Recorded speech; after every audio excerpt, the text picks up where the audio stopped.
हाँ, तो जब हम अप्रोच पढ़ रहे हैं तो अप्रोच के अंदर अलग अपने सब एस्पेक्ट्स हैं। Approaches to study the religion, कि भाई रिलीजन का ओरिजिन पॉइंट क्या है, किस तरह से रिलीजन का ओरिजिन सोर्स है, कहाँ से रिलीजन ओरिजिनेट हुआ, या फिर लेट्स सपोज एवोल्यूशन पर्सपेक्टिव क्या है क्लासिकल एवोल्यूशनिस्ट का, ठीक है, या फंक्शनलिस्ट का फंक्शनल पर्सपेक्टिव क्या है, ठीक है। और कुछ साइकोलॉजिकल थ्योरीज़ हैं जो बोलते हैं कि भाई रिलीजन माइंड से आया है, एक माइंड गेम की वजह से एक रिलीजन आया है। तो ये सब हमने अप्रोचेस पढ़नी है, ठीक है। बाकी इसके अलग एस्पेक्ट्स हैं, फंक्शंस ऑफ रिलीजन, कि भाई रिलीजन के क्या फंक्शंस हैं, बहुत इजी है। देन टाइप्स ऑफ रिलीजन, वो भी बहुत इजी है, ठीक है। तो first let's start with approaches. तो देखो, जो रिलीजन की डेफिनेशन है ना, ये चैप्टर के एंड में आएंगे हम, अभी नहीं। जब हमने सारे एस्पेक्ट्स पढ़ लिए होंगे तब ये बेटर समझ में आएगा, ठीक है। तो आज सबसे पहले हम पढ़ते हैं approaches to study religion. Approaches में देखो 4 टाइप की अप्रोचेस हैं। एक है एवोल्यूशनरी अप्रोच। एवोल्यूशनरी अप्रोच वो बताएगी कि भाई आज के रिलीजन का एवोल्यूशन कहाँ से कहाँ तक हुआ है, ठीक है। पहले फॉर एग्जांपल प्रिमिटिव स्टेज में कोई और टाइप का रिलीजन हुआ करता था, बारबरिक स्टेज में कोई और टाइप का रिलीजन हुआ करता था, एंड देन सिविलाइज स्टेट में आज के टाइम पे मोनोथीज़म या पॉलीथीज़म प्रैक्टिस होता है। ये एवोल्यूशनरी अप्रोच है जो मेनली क्लासिकल एवोल्यूशनिस्ट ने ही दी है, टाइलर मॉर्गन फ्रेजर ने, ठीक है। नेक्स्ट है psychological approach. Psychological approach is related to mind. वो ये कहता है कि हमारे दिमाग को कुछ ना कुछ पीस या फिर एक वैक्यूम फिल करना था, वॉइड फिल करना था किसी न किसी चीज़ का, तो वहाँ से कुछ रिचुअल प्रैक्टिसेस स्टार्ट हो गए। और ये मेनली ये कंसेप्ट दिया है सिगमंड फ्रूड है। सिगमंड फ्रूड एक बहुत बड़े साइकोलॉजिस्ट थे जिन्होंने बहुत सारी साइकोलॉजिकल थ्योरीज दी हैं। इनका नाम याद रखना क्योंकि इन जनरल भी तुम्हारी जनरल लाइफ में बहुत ज़्यादा कॉमनली काम आएगा, ठीक है। और एक है मेलिनोस्की ने दिया है, ठीक है। और ऑफ कोर्स फंक्शनल अप्रोच तो हमें पता है, सबसे आर वेरी नोन मेलिनोस्की। और स्ट्रक्चरल फंक्शनलिस्ट आर.सी. ब्राउन है। इन दोनों ने फंक्शनलिस्ट अप्रोच दिया है। And also Durkheim is also one of the sociologist, ठीक है। एंड देन नेक्स्ट है फंक्शनल अप्रोच में देखो हमें पता है कि ये क्या बोलेंगे कि भाई रिलीजन का फंक्शन क्या है, रिलीजन सोसाइटी या कल्चर में क्या फंक्शन सर्व कर रहा है, how is it trying to fulfil the needs of humans, ठीक है। नेक्स्ट है symbolism. Symbolism means how religion is associated with symbols. Religion is nothing but a congregation या फिर summation of lots of symbols, ठीक है। बहुत सारे symbols को आप इकट्ठा कर दो तो यही religion बन जाता है, ठीक है। फॉर एग्जाम्पल हमारा तिलक लगाना हो गया या फिर सिंदूर पहनना हो गया, ये सब सिम्बल्स हैं, ठीक है। These symbols make a religion, ठीक है। तो ये थ्योरी दी है गीट्स और लेवी स्ट्रॉस ने। लेवी स्ट्रॉस स्ट्रक्चरलिस्ट थे, ठीक है। सबसे पहले हम आते हैं दिस एवोल्यूशनरी अप्रोच पर। तो एवोल्यूशनरी अप्रोच सबसे पहले ये टाइलर जो हमारे एवोल्यूशनिस्ट हैं, क्लासिकल एवोल्यूशनिस्ट हैं, उन्होंने अपनी प्रिमिटिव कल्चर की बुक में, अगर तुम्हें याद हो तो हमने टाइलर क्लासिकल एवोल्यूशनिस्ट के चैप्टर में हमने ये पढ़ा था कि जो टाइलर हैं इन्होंने इन्होंने बात करी थी कि भाई रिलीजन की शुरुआत कहाँ से होती है। तो वो ये बोलते हैं कि जो प्रिमिटिव मैन था ना, उसको तो कोई समझ थी नहीं, ठीक है, कि कोई उनको दिमाग नहीं था, तो वो ना डिस्टिंग्विश नहीं कर पा रहे थे इनिशियल टाइम में what is the difference between dream and death, ठीक है। वो ये कहता है कोई इंसान सोता है और तो ड्रीम और डेथ के बेसिस पे ही उन्होंने green and I think dry this dry rituals बनाए थे, ठीक है। वो ये कहते हैं कि भाई अगर कोई इंसान सो रहा है, उनको पहले समझ में ही नहीं आता था कि ये इंसान सो रहा है या मर रहा है, ये इंसान सो रहा है तो दोबारा उठेगा क्या। तो ये कहते थे कि जब ये इंसान सो रहा होता है ना, तो इसका मतलब है कि इस इंसान के अंदर से इसकी सोल निकल के चली गई, और अगर ये उठ गया इसका मतलब है इसकी सोल वापस आ जाएगी, अगर ये नहीं उठा तो इसका मतलब है इसकी सोल परमानेंटली जा चुकी है, परमानेंटली जा चुकी है। ठीक है, तो यहीं से ये ड्रीम और डेथ के कंसेप्ट से ड्रीम को ये बोलते थे कि हेल्यूसिनेशन है ये, कि भाई सोल ना टेम्पररी टाइम के लिए चले जाती है, तभी हमें ड्रीम्स भी आते हैं, सपने भी आते हैं, और तभी हम अगर हमारी सोल परमानेंटली चले जाती है तो हम डेथ एक्सपीरियंस कर लेते हैं। ठीक है, तो इसी बेसिस ड्रीम डेथ के बेसिस पे ही एक कंसेप्ट इन्होंने दिया, इन्होंने बोला कि यही इनका रिलीजन था एनिमिज्म का। Animism means belief in soul, belief in soul. ठीक है, बिलीफ इन सोल। वो ये कहते हैं कि भाई ये सोल की पूजा करते हैं, सोल को पूजते हैं। ठीक है, तो दिस वॉज एनिमिज्म।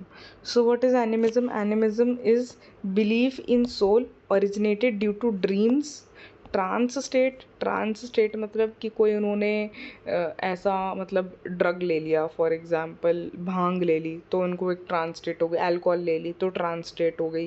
तो ट्रांस स्टेट में ये सोचते हैं कि अरे यार हम तो ट्रांस स्टेट में अलग ही कॉन्शियसनेस में चले जाते हैं, हमारा सबकॉन्शियस माइंड अलग ही स्टेट में चला जाता है।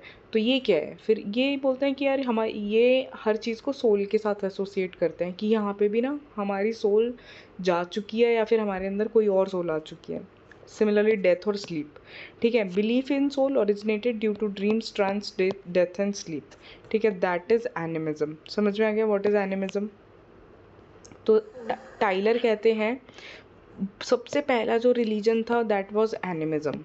ठीक है, and then this soul when they started believing कि भाई ये सोल किसी जैसे कोई इंसान मर गया तो ये सोल किसी ऑब्जेक्ट में जाके चली गई। ठीक है, किसी पेड़ में, किसी पत्थर में, तो उस पेड़ या पत्थर को वो लोग पूजने लग गए। उनको लगा कि यार ये इंसान मर गया तो अब इस इंसान की, वो लोगों के पास ज़्यादा दिमाग तो था नहीं, ठीक है, ज़्यादा दिमाग इवॉल्व नहीं हुआ था उस टाइम पे, दिमाग तो सबके पास होता है बट इवॉल्व नहीं हुआ था दिमाग। ठीक है, तो दे started believing, he says that they started believing कि भाई ये सोल जब किसी ऑब्जेक्ट में चली जाती है और उस ऑब्जेक्ट को आप वर्शिप करने लग जाते हो, दैट इज़ फेटिशिज्म। फेटिश का इंग्लिश मतलब होता है कि किसी चीज़ को इतना ज़्यादा आप पसंद करने लग जाओ या ऑब्सेस हो जाओ कि आप उसको पूजने लग जाओ, that is fetishism, that is fetishism. समझ में आ गया? सो ये बोलते हैं कि एनिमिज्म के बाद नेक्स्ट स्टेज आती है फेटिशिज्म। Soul enters objects. ठीक है, conditional attachment to an object. ठीक है, समझ में आ गया? समझ में आ गया? ठीक है, नेक्स्ट है फेटिशिज्म के बाद ये बोलता है कि फेटिशिज्म के बाद ये बोलते हैं कि नेचर वर्शिप आई है। ठीक है, नेचर वर्शिप में ये बोलते हैं कि देखो इनिशियल स्टेजेस में इंसान को तो पता ही नहीं था कि अर्थक्वेक क्या होता है, ठीक है, या फ्लड्स कैसे आते हैं।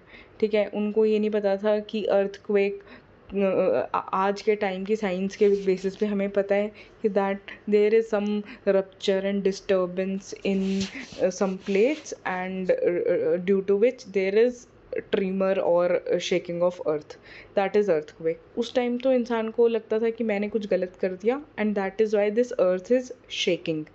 तो they started practicing the nature, they started practicing the hills, mountains and valleys and all the trees, animals, they started worshipping nature, so that nature worship came। ठीक है, animism, fetishism, nature worship। ठीक है, then came this he says then came polytheism, because they started believing कि God exists in lot of forms, like for example India में polytheism practice होता है, बहुत सारे भगवान होते हैं, जैसे कि शिवा होता है, पार्वती होती है, और लेट्स से विष्णु होता है, ब्रह्मा होते हैं। ठीक है, या फिर विष्णु के भी अवतार होते हैं बहुत सारे, कृष्ण हो गए या फिर कुछ भी हो गए, ठीक है। सो दे स्टार्टेड बिलीविंग कि भाई पॉलीथीज्म आ गया। अब this is what Tylor believed कि all the civilised society have monotheism, ठीक है। मोनोथीज्म, सबको अल्टीमेटली मोनोथीज्म के पर आना है। Although it is not true, but this what Tylor said कि इस तरह के एवोल्यूशन प्रोसेस में एंड अल्टीमेटली मोनोथीज्म आएगा। समझ में आ गया? So this was evolutionary approach by Tylor. और फ्रेज़र की एवोल्यूशनरी अप्रोच थी, उन्होंने अपनी गोल्डन बाउ में लिखी थी, मैजिक, रिलीजन, साइंस, ये हमने पढ़ी हुई है, ठीक है। कि भाई पहले मैजिक आया, रिलीजन आया एंड देन साइंस आया। फॉर एग्जांपल ट्रोब्रियंड आइलैंडर्स को देख लो। ट्रोब्रियंड आइलैंडर्स क्या करते थे? बहुत ज़्यादा मैजिक परफॉर्म करते थे and then they had their religion also. फिर मॉडर्न टाइम्स में ऑफ कोर्स साइंस आ गया, ठीक है। So this was the evolutionary approach which says कि भाई एवोल्यूशन, रिलीजन का एवोल्यूशन कैसे हुआ, how it came to exist in current form, ठीक है। नेक्स्ट है psychological approach also talks about कि मैम ये टोटमिज्म भी तो था ना? हाँ, टोटमिज्म को हम इसमें नहीं आएगा? टोटमिज्म को हम फंक्शनल अप्रोच में पढ़ेंगे, ठीक है। फंक्शनल अप्रोच में अच्छा पढ़ेंगे। ठीक है। हाँ, तो साइकोलॉजिकल अप्रोच जो है, देखो वो ये बोलती है कि सिगमंड फ्रॉइड बोलता है कि किसी ना किसी, जब हम साइकोलॉजी की बात करते हैं और साइकोलॉजी को रिलीजन से एसोसिएट करते हैं, तो तुम देखो आजकल के टाइम में ही देख लो, what political masters are trying to do, or they try to instill fear among majority कि भाई minority is going to harm you, है ना। मेजॉरिटी रिलीजन के दिमाग में ये फियर डाल देते हैं that minority is going to harm you, या फिर माइनॉरिटी सपोर्टर्स हैं तो माइनॉरिटी के दिमाग में ये डाल देते हैं कि भाई majority is going to harm you. That's how they divide and rule and play, ठीक है। So this is what happened according to Sigmund Freud with the man also. अब man के दिमाग में किसी टाइप का फियर आया या फिर कोई इमोशनल अपहीवल आए, स्ट्रेस आए, तो उस स्टेज को अपने आप को उस स्टेज से पार करने के लिए, एक इमोशनल सपोर्ट लेने के लिए came the existence of religion. समझ में आ गया? So Sigmund Freud traces the origin of religion to a child who depended on his father, ठीक है। तो इन्होंने एक छोटी सी स्टोरी दी है that there was a child who depended on his father. After that what happens कि इसके पापा की डेथ हो जाती है, हिज फादर डाइज, और एक वैक्यूम क्रिएट हो जाता है। तो टू एक इमोशनल सपोर्ट का वैक्यूम, तो उस वैक्यूम को that child fills with praying to the universe कि भाई now that my father is no more, please give me some kind of support, I need some emotional support, please allow me support me or through this difficult phase of my life, ठीक है। So this is what Sigmund Freud says कि भाई इंसान के दिमाग में जब कोई इमोशनल अपहीवल हुई है तो रिलीजन आया है, ठीक है। Created as an emotional response, psychological necessity, ठीक है। उसी तरीके से मैरिट बोलता है कि आर मैरिट है, ये बोलते हैं कि रिलीजन एनिमेटिज्म से आया है। एनिमेटिज्म का मतलब है कि देखो अगर कोई सोसाइटी या ट्राइब है तो उसमें क्या होता है कि सपोज़ करो कि एक कोई चीफ है, ठीक है। दे बिलीव कि इस चीफ के अंदर ना एक मना होती है। मना मना मना का मतलब, मना उनका वर्ड होता है। मना का मतलब होता है कोई एक हायर फॉर्म ऑफ सोल, ठीक है। वो ये कहते हैं ये चीफ इसलिए है या फिर ये पावरफुल इसलिए है क्योंकि इसके अंदर एक हायर मना है, ठीक है। इसके अंदर एक कोई पावरफुल सोल है। तो they sort of start regarding the chief and in a keeping the chief in higher regard and sort of worshipping it, ठीक है। उसी तरीके से ये बोलते हैं कि सबकी ना अलग अलग मना होती है। जो इंसान लेट्स सपोज ख़राब होता है उसकी बहुत वीक मना होती है, जो इंसान बहुत ज़्यादा स्ट्रॉन्ग होता है उसकी बहुत पावरफुल मना होती है। फॉर एग्ज़ाम्पल कोई आईएएस होगा, कोई बहुत बड़ा पॉलिटिकल लीडर होगा, मोदी होगा, तो दे विल बिलीव कि इनकी मना बहुत ज़्यादा स्ट्रॉन्ग है, इसीलिए ये इस पोजीशन पे भी है, और बाकी जो लोग हैं उनकी मना वीक है, ठीक है। So this is what animatism is, believe in super natural power, ठीक है, and can be that influences human, ठीक है। मना ऑफ एनिमल या किसी जानवर के अंदर भी हो सकती है और प्लांट के अंदर भी हो सकती है। जानवर के अंदर जैसे कि ये लोग सोचेंगे कि चीता की मना बहुत बड़ी है, बहुत स्ट्रॉन्ग है एज़ कम्पेयर टू चूहे की मना, ठीक है। पर्सन ऑब्जेक्ट, ठीक है। अब देखो example, good hunters mana transmits to next person who holds his tool. तो अब ये बोलते हैं कि अब ये लोग ये बोलते हैं एनिमेटिज्म में, एनिमेटिज्म को मनाइज्म भी बोलते हैं। एनिमेटिज्म में फिर अब ये लोग ये बोलते हैं कि भाई इस तरह से जो इम्पोर्टेंट लोगों के अंदर सोल होती है, अब उस सोल उस इंसान का अगर आप सपोज़ करो कोई इम्पोर्टेंट चीज़ें ले लोगे, फॉर एग्ज़ाम्पल क्लोथ्स ले लोगे उनके, तो आपके अंदर भी उनकी कुछ एनर्जी ट्रांसमिट हो जाएगी, आपके अंदर भी वो पॉजिटिव एनर्जी आ जाएगी, ठीक है। जैसे कि हम बोलते हैं, जैसे कि हम मंदिर में जाते हैं तो फिर हम ये सोचते हैं मंदिर में जाके कि अगर हम भगवान के चरणों का फूल उठा लेंगे तो फिर हमारा दिन अच्छा रहेगा, या फिर हमारे पास भगवान की पॉजिटिविटी आ जाएगी। यही ये लोग सोचते हैं कि भाई अगर आप किसी चीफ का बाउ एंड एरो ले लोगे तो फिर भाई उस चीफ की जो मना है वो आपके पास आ जाएगी, ठीक है, पॉजिटिव जो थे। तो ये इस टाइप का एक रिलीजन भी एग्जिस्ट करता है, तो फिर ये भी एक साइकोलॉजिकल अप्रोच है, ठीक है। नेक्स्ट है फंक्शनल अप्रोच। फंक्शनल अप्रोच में डरखाइम, मेलनॉस्की और ब्राउन है। देखो सबसे पहले मेलनॉस्की को पढ़ते हैं। मेलनॉस्की हमें पता है क्योंकि, तो मेलनॉस्की हमें पता है फंक्शनलिस्ट अप्रोच में बिलीव करते हैं। वो ये कहते हैं कि religion has its own function to perform in the society, ठीक है। अब रिलीजन, हमने मेलनॉस्की की थ्योरी ऑफ नीड्स पढ़ी हुई है। थ्योरी ऑफ नीड्स में वो ये कहता है कि प्रिमिटिव इंसान की बस प्राइमरी नीड्स हुआ करती थी, और वो होती थी कि भाई आप प्राइमरी नीड्स होती थी जैसे कि फूड, शेल्टर एंड रिप्रोडक्शन, ये सब प्राइमरी नीड्स हैं, ठीक है। इमोशनल सपोर्ट, ये सब प्राइमरी नीड्स है। अब इमोशनल सपोर्ट से फैमिली आई, फैमिली से सोसाइटी आई, तो उनको बोलते हैं कि ये प्राइमरी नीड्स से सेकेंडरी नीड्स डेवलप होती हैं, ठीक है। तो religion is part of secondary needs, derived needs, ठीक है, जो प्राइमरी नीड से डिराइव होती हैं। और रिलीजन एक फ़ंक्शन परफॉर्म करता है कि भाई रिलीजन इन सोसाइटी का या फिर लोगों की बहुत सारी नीड्स सर्व करता है।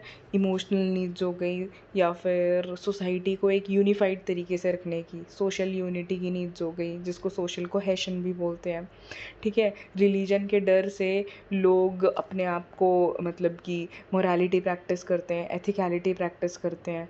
तो क्या हो गया फिर, ये हो गई एक सोशल ऑर्डर मेंटेन करने की नीड हो गई, ठीक है। और कोई बहुत डिफ़िकल्ट टाइम्स होते हैं जैसे कि सूखा पड़ गया तो लोग पूजा करते हैं, और तो लोगों के अंदर एक होप रहती है कि हम भगवान के ऊपर रिलाई कर रहे हैं तो हमारे साथ कुछ अच्छा होगा, ये ड्रॉट या फिर फ्लड्स सब ठीक हो जाएगा। तो एक क्राइसिस, एक डिफ़िकल्ट या फिर क्राइसिस टाइम्स में इस टाइप का नीड्स वो सर्व करता है कि भाई उनको इमोशनल सपोर्ट देने का, ठीक है। तो this is what Malinowski says. हाँ, तो ये है। तो मेलनॉस्की ऑल्सो सेज कि इंटीग्रेटिंग फोर्स है is a tool of adaptation to get rid of stress and strains in life, ठीक है। It is a derived need and creates ethnic boundaries. Then magic or religion function, which says religion explains unexplainable things. ठीक है, religion explains unexplainable things. ठीक है, समझ में आ गया? इतना समझ में आ गया? हाँ। तो देखो, एक तरीके से इसकी केस स्टडी भी लिख सकते हो तुम, जैसे कि मेलनॉस जो टोब्रेंड आइलैंडर्स होते हैं, वो एग्रीकल्चर प्रैक्टिस करने से पहले या फिशिंग करने से पहले, या फिर हमने देखा था कुला रिंग पे जाने से, अपनी कोला वॉयज पे जाने से पहले, कुछ इंपॉर्टेंट काम करने से पहले वो मैजिक परफॉर्म करते हैं, क्योंकि उनका एक बिलीफ सिस्टम होता है कि magic is part of their religion only. तो उनका बिलीफ सिस्टम होता है कि हम ये करेंगे तो ये काम सक्सेसफुल होगा। तो देखो यहाँ पे रिलीजन क्या नीड सर्व कर रहा है, यहाँ पे रिलीजन एक इमोशनल सपोर्ट की नीड सर्व कर रहा है, ठीक है, एक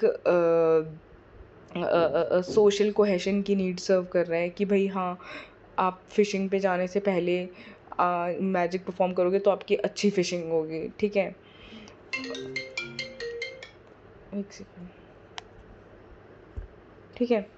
सो सिमिलरली देखो, मेलिनोस्की का मतलब था कहने का कि इंडिविजुअल नीड्स, याद रखो यहाँ पे इंडिविजुअल के ऊपर फोकस किया हुआ है। उसी तरह से जो ब्राउन है, ब्राउन हमने पहले भी पढ़ा है, सोसाइटी के ऊपर ज़्यादा फोकस करते हैं। तो ब्राउन ये कहते हैं रिलीजन का फंक्शन ये है सोसाइटी को मेंटेन करके रखना। जब ब्राउन का इन जनरल मतलब, जब हम ब्राउन की थ्योरी पढ़ते हैं स्ट्रक्चरल फंक्शनलिस्ट वाली, तो वो यही कहता है कि सोसाइटी का स्ट्रक्चर मेंटेन करने के लिए सारे इंस्टीट्यूशंस एग्जिस्ट कर रहे हैं, चाहे वो पॉलिटिकल इंस्टीट्यूशन हो, चाहे वो रिलीजियस इंस्टीट्यूशन हो। तो रिलीजन में भी वो यही बात कहेंगे कि भाई रिलीजन एग्जिस्ट कर रहा है ताकि सोसाइटी एग्जिस्ट करे, ठीक है। रिलीजन एग्जिस्ट कर रहा है ताकि क्योंकि देखो, he says survival of group, या फिर इसको सोसाइटी भी बोल सकते हो, सर्वाइवल ऑफ ग्रुप और society is more important than survival of individual, ठीक है। क्योंकि ग्रुप या सोसाइटी सर्वाइव रहेगी तभी एक ऑर्डर भी मेंटेन रहेगा, ऐसा केओस नहीं बन जाएगा, ठीक है। तो ही सेज कि एक सोसाइटी के ऊपर डिपेंडेंस क्रिएट करने के लिए रिलीजन एग्जिस्ट करता है, ताकि लोग सोसाइटी के ऊपर डिपेंडेंट रहें, ऐसा नहीं उथल पुथल अपने आप में कहीं चले जाएं। देखो, कोई सोसाइटी ऐसी होगी जिसमें सारे 100% लोग अगर एथिस्ट होंगे तो उनका कोई कॉमन बिलीफ सिस्टम नहीं होगा ना।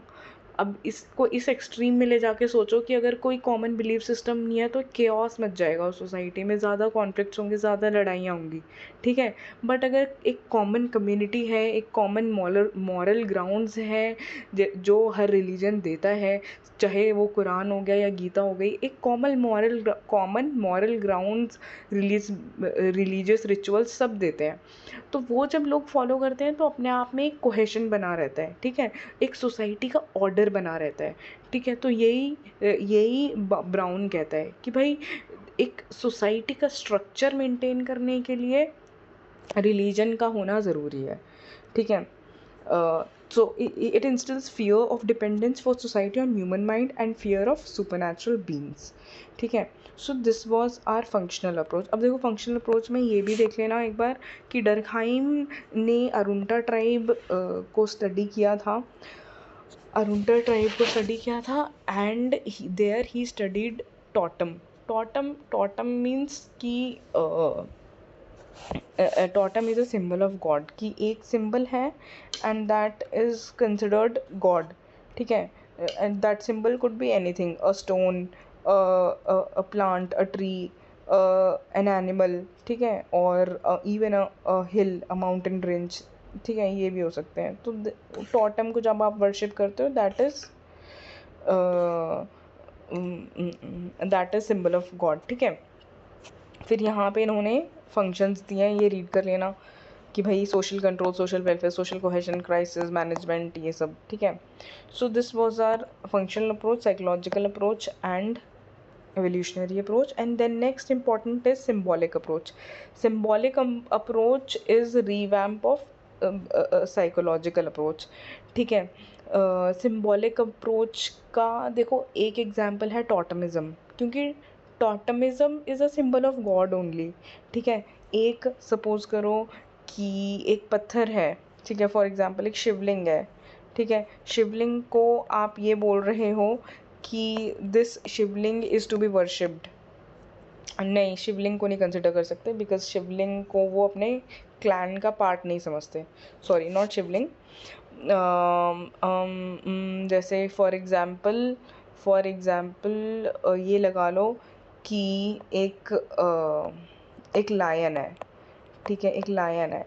अब लायन को एक ट्राइब समझती है कि this lion is their ancestor, तो ये लायन एक सिंबल हो गया ना, symbol of what, symbol of god, symbol of worship, ठीक है, सिंबल ऑफ देयर एंसेस्ट्री, है ना। तो सिंबॉलिक अप्रोच यही कहती है कि बहुत सारे सिंबल्स मिला के ही एक रिलीजन बनता है, ठीक है, और सिंबल्स किसी भी टाइप के हो सकते हैं, मटीरियलिस्टिक एंड नॉन मटीरियलिस्टिक, ठीक है, सिंबल दोनों टाइप के हो सकते हैं, मटीरियलिस्टिक एंड नॉन मटीरियलिस्टिक।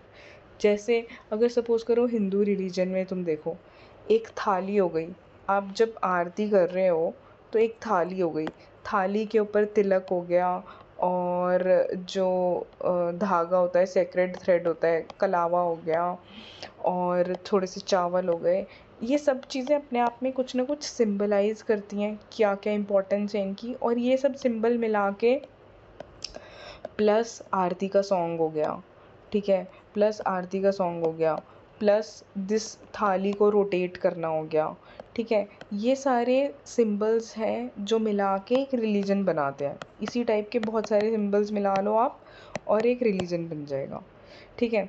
इसकी एक सबसे अच्छी केस स्टडी है देम्बू ट्री। देम्बू ट्री देम्बू ट्राइब में एक मादी ट्री है। ये हमने विक्टर टर्नर गिड्स का पढ़ा भी था, किस में, आई थिंक कॉग्निटिव एंथ्रोपोलॉजी में, कि इसमें क्या होता है, देम्बू ट्री को ना वो एक ट्रांजिशन के लिए यूज़ करते हैं। देम्बू ट्री का बहुत सारे उनके इम्पोर्टेंट जो फैमिली या सोशल ओकेजन्स होते हैं वो देम्बू ट्री के अराउंड ही सेंटर्ड होते हैं, ठीक है।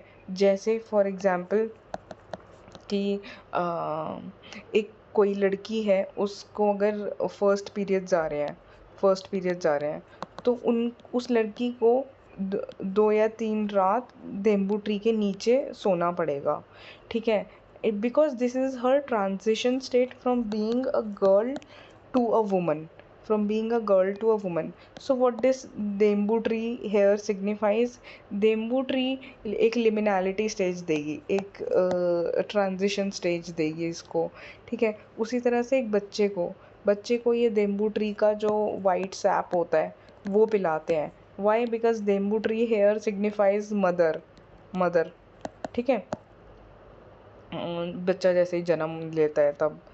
तो इस तरीके से बहुत सारे सिंबल्स होते हैं जो कि congregation of symbols is the what the forms the religion, ठीक है। तो ये हमारी रिलीजन की अप्रोचेस ख़त्म हो गई हैं। नेक्स्ट हम पढ़ेंगे, हाँ, एक बार कैरेक्टरिस्टिक्स ऑफ रिलीजन है, ये खुद से रीड करना, इजी है बहुत ज़्यादा। देखो, religion contains ideas, objects, norms, myths and rituals, ठीक है।